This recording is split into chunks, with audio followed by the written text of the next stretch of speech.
Hello, good morning all of you. तो आज हम देखेंगे इम्बाइबिशन के बारे में। ओके, तो इम्बाइबिशन क्या है? Imbibition is a type of diffusion, बराबर। वन टाइप ऑफ डिफ्यूज़न का टाइप है एक इम्बाइबिशन। तो इसमें क्या होगा, तो इसमें जो सॉलिड्स होते हैं जैसे कि सीड्स होते हैं, ड्राई वुड्स होते हैं, वो सब वाटर को एब्जॉर्ब करते हैं और स्वॉलन हो जाते हैं। ओके, इसे हम क्या बोलते हैं? इम्बाइबिशन। क्या होता है इम्बाइबिशन में? इम्बाइबिशन में सॉलिड्स जो होते हैं वो वाटर को एब्जॉर्ब करते हैं और उसका वॉल्यूम इंक्रीज करते हैं, मतलब कि वो फूल जाते हैं, स्वॉलन हो जाते हैं। ओके, तो ये प्रोसेस को हम बोलेंगे इम्बाइबिशन। जैसे कि यहाँ पे मैं आपको एक एग्जांपल देती हूँ। यहाँ पे मैंने एक बीकर लिया है। ओके, बीकर में मैंने वाटर लिया है और इसमें मैंने चिकपी लिए हैं, चिकपी के दाने लिए हैं यहाँ पे मैंने। ओके, तो क्या होगा, 6-7 घंटे या फिर पूरी रात आप उसके भिगोएंगे तो सुबह जब आप उठ के देखेंगे तो क्या होगे, ये जो आपके चने थे जो मैंने वाटर में भिगोए थे वो वाटर को एब्जॉर्ब कर देंगे और अपना वॉल्यूम बढ़ा देंगे, मतलब कि इंक्रीज हो जाएंगे, वो स्वॉलन होके बढ़ जाएंगे। ओके, तो ये जो प्रोसेस है उसे हम बोलेंगे इम्बाइबिशन। ओके, तो अब इम्बाइबिशन में 3 मेन टॉपिक याद रखना है, मतलब कि 3 ही पॉइंट है इसके इम्पोर्टेंट, बहुत छोटा है ये इम्बाइबिशन। तो पहला है कि इम्बाइबिशन किस तरह से होता है। तो इम्बाइबिशन में वाटर का diffusion according to concentration gradient होता है, अकॉर्डिंग टू कंसंट्रेशन ग्रेडियंट होता है। तो आप सबको पता है कि ये जो चिकपी के दाने होते हैं वो क्या होते हैं, ड्राई होते हैं, तो उसमें ऑब्वियसली क्या होगा, वाटर बहुत कम होगा। और बाहर यहाँ पे क्या है, वाटर ज़्यादा है, तो अकॉर्डिंग टू कंसंट्रेशन ग्रेडियंट क्या होगा, हाई वाटर कंसंट्रेशन से लो वाटर कंसंट्रेशन के अंदर वाटर मूव करेगा, तभी तो यहाँ पे वाटर पूरा भर जाएगा और वो चने के दाने फूल जाएंगे। ओके, तो ये है इम्बाइबिशन। अब उसके दूसरे टॉपिक पे हम जाएंगे। तो क्या हुआ, वाटर पोटेंशियल चाहिए यहाँ पे, water potential difference between solid and water is needed for imbibition. तो वाटर पोटेंशियल का डिफरेंस, तो आप सबको पता है कि यहाँ पे ये जो चने हैं उसके अंदर वाटर पोटेंशियल कम होगा और जो बाहर है वहाँ पे वाटर पोटेंशियल ज़्यादा होगा। ओके, तो दूसरा था वाटर पोटेंशियल डिफरेंस। अब तीसरा है एफिनिटी। एफिनिटी सिंपल, ये सॉलिड और वाटर के बीच में एफिनिटी है, इसकी वजह से इम्बाइबिशन होगा।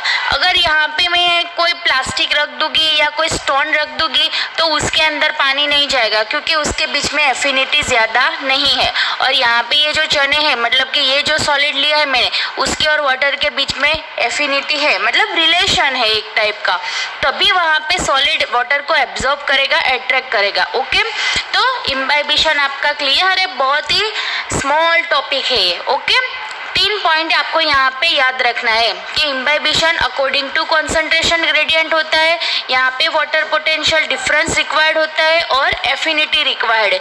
ओके, तब हम आगे देखेंगे लॉन्ग डिस्टेंस ट्रांसपोर्ट के बारे में। ओके, तब हम देखते हैं long distance transport of water. तो हमारा short distance transport of water हमने आगे देख लिया, तो उसमें हमने क्या देखा था, शॉर्ट डिस्टेंस ट्रांसपोर्ट में डिफ्यूजन के बारे में। ये डिफ्यूजन शॉर्ट डिस्टेंस ट्रांसपोर्ट का है। ओके, तो डिफ्यूजन में हमने देखा था कि डिफ्यूजन वेरी स्लो प्रोसेस है। ओके, वेरी स्लो प्रोसेस है डिफ्यूजन की, वेरी स्लो प्रोसेस। ये हमने देखा था, वो बहुत टाइम कंज्यूमिंग है, उसमें बहुत टाइम रिक्वायर्ड होता है। ओके, तो डिफ्यूजन हमारा शॉर्ट डिस्टेंस और शॉर्ट डिस्टेंस प्रोसेस है, इसकी वजह से क्या होगा, डिस्टेंस शॉर्ट होगा तभी उस डिफ्यूजन हो सकेगा। ओके, और बहुत स्लो प्रोसेस भी है। हाँ, यहाँ पे डिफ्यूजन में क्या होगा, अगर वाटर के मॉलिक्यूल्स को, वाटर के एक मॉलिक्यूल्स को सेल को क्रॉस करना होगा तो क्या उसको कितना टाइम लगेगा, सेल को क्रॉस करने के लिए उसको लगेगी 2.5 सेकंड्स। ये डिफ्यूजन के बारे में मैं बात कर रही हूँ, आप ध्यान से देखना। डिफ्यूजन हमने देखा था, उसमें शॉर्ट डिस्टेंस प्रोसेस था और वेरी स्लो प्रोसेस था। क्यों वेरी स्लो प्रोसेस? क्योंकि डिफ्यूजन में अगर वाटर के एक मॉलिक्यूल्स को सेल को क्रॉस करना होगा तो उसको 2.5 सेकंड्स लगते थे। तो अगर जो डिफ्यूजन से हमें ज़्यादा मतलब कि 1 मीटर तक का डिस्टेंस कवर करना हो तो कितना लगेगा? ईयर्स लग जाते, मतलब बहुत साल लग जाते। ओके, तो इसके लिए long distance transport of water के लिए एक अलग तरीके के सिस्टम हमें चाहिए। ओके, तो हम आज उसके बारे में देखते हैं। तो जो रूट टू लीव्स तक का और लीव्स टू स्टेम तक का जो ट्रांसपोर्ट होता है उसे हम बोलते हैं लॉन्ग डिस्टेंस ट्रांसपोर्ट, क्योंकि वो यहाँ पे देखो ठीक रूट से लीव तक जाएगा, बराबर, तो बहुत लॉन्ग डिस्टेंस होगा, और यहाँ पर भी लीव से स्टेम तक जाएगा तो ये भी लॉन्ग प्रोसेस होगा। तो इसके लिए एक स्पेशल ट्रांसपोर्ट सिस्टम रिक्वायर्ड है, उसे हम बोलेंगे longer distance transportation system. Okay, और इस सिस्टम में क्या होगा? अगर लॉन्ग डिस्टेंस का है तो उसको जल्दी भी पहुंचाना पड़ेगा ना, ट्रांसपोर्ट जल्दी होना चाहिए, क्योंकि अगर लॉन्ग डिस्टेंस में है तो मतलब धीरे धीरे होगा तो कब जाके वहाँ पे ट्रांसपोर्टेशन होगा। तो यहाँ पे रूट टू लीव्स और लीव्स टू स्टेम तक के ट्रांसपोर्टेशन के लिए हमें क्या चाहिए? फास्ट सिस्टम चाहिए। ओके, तो इस सिस्टम को हम क्या बोलते हैं? ऐसे लॉन्ग डिस्टेंस की और फास्ट सिस्टम को हम बोलते हैं मास और बल्क फ्लो सिस्टम। क्लियर इतना? लॉन्ग डिस्टेंस और फास्ट सिस्टम को हम बोलते हैं मास और बल्क फ्लो सिस्टम। ओके, तो यहाँ पे हमने इसको मास और बल्क फ्लो सिस्टम क्यों कहा वो हम देखते हैं। तो यहाँ पे movement of substance occurs in a bulk, यहाँ पे बल्क फॉर्म में सब्सटेंस की मूवमेंट होगी, और वो किस तरह से होगी? Due to pressure difference between 2 points. अगर हम देखते हैं कि सॉइल में वाटर ज़्यादा होता है, ओके, तो नीचे से पानी ऊपर तक जाएगा तो कैसे होगा? वहाँ पे प्रेशर डिफरेंट होगा, नीचे वाटर ज़्यादा है और ऊपर पानी कम है, तो वो, और फिर तुम सबको पता है कि लिफ्ट में क्या होता है? फोटोसिंथेसिस होता है, तो वो वाटर को, सनलाइट को और क्लोरोफिल को यूज़ करके फोटोसिंथेसिस करके जो खाना बनाता है, ओके, तो उसे भी वहाँ से नीचे तक पूरे प्लांट के सब पार्ट पे पहुँचाना होता है फूड को फ्लोएम की मदद से। ओके, तो ये जो 2 टाइप के पॉइंट्स है, मतलब नीचे से वाटर को प्लांट के दूसरे पॉइंट पे ले जाना है और फूड को ऊपर से नीचे की ओर और प्लांट के सभी पोर्शन को फूड पहुंचाना है। तो ये जो 2 पॉइंट में ट्रांसपोर्टेशन होता है उसके बीच में प्रेशर का डिफरेंस बनेगा, तभी ये मास फ्लो पॉसिबल है। ओके, तो मास फ्लो क्यों है? क्योंकि यहाँ पे क्या होगा? Movement of substance in a bulk form में यहाँ पे सब्सटेंस की मूवमेंट होगी, इसके लिए इसे हम बोलते हैं मास फ्लो। और इस कैसे होती है ये मूवमेंट? तो प्रेशर डिफरेंस की वजह से। ओके, तो यहाँ पे अब जो बल्क फ्लो है वो किस तरह से अचीव होगा वो हम देखते हैं। तो उसके 2 वेज है। पहला है, अब आप सबको पता है कि 2 प्रेशर होते हैं, पॉजिटिव और नेगेटिव। तो पहला हम देखते हैं bye creating positive hydrostatic pressure, और दूसरा है by creating negative hydrostatic pressure. तो मैं यहाँ पे आपको एक एग्जांपल बताती हूँ पॉजिटिव प्रेशर का।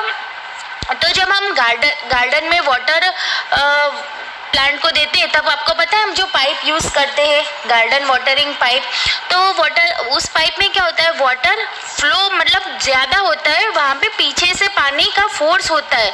इस तरह से हम हाथ में, यहाँ पे मैं आपको दिखा नहीं सकती, लेकिन आप सबको समझ में आ जाएगा कि जब हम पाइप का यूज़ करके वाटर का मतलब ऐसे कैसे आगे हाथ रख के वो सब प्लांट को पानी पहुँचाते, तो ये जो प्रेशर यहाँ पे बनते हैं उसे हम क्या बोलते हैं? Positive hydrostatic pressure. ओके, और यहाँ पे दूसरा by creating negative hydrostatic pressure. तो ये आपको समझ में आ जाएगा कि ग्लास में हम स्ट्रो रख के जब पानी पीते हैं तो कैसे हम, जैसे हम अंदर पानी स्ट्रो को मुंह में रख के उसको सक करते हैं तो कैसे नीचे से ऊपर की ओर पानी आता है नेगेटिव प्रेशर की वजह से।